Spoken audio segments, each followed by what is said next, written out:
È identica proprio. Ah, che sorriso!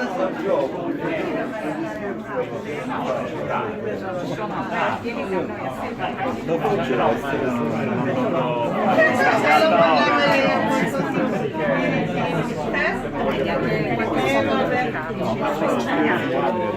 innocente, vero?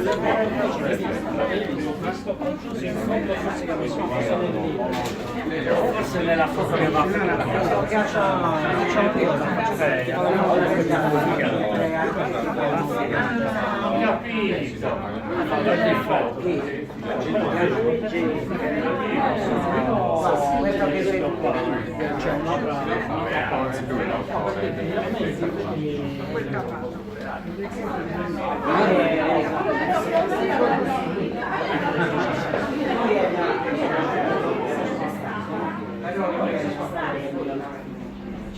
sono dei risultati neanche di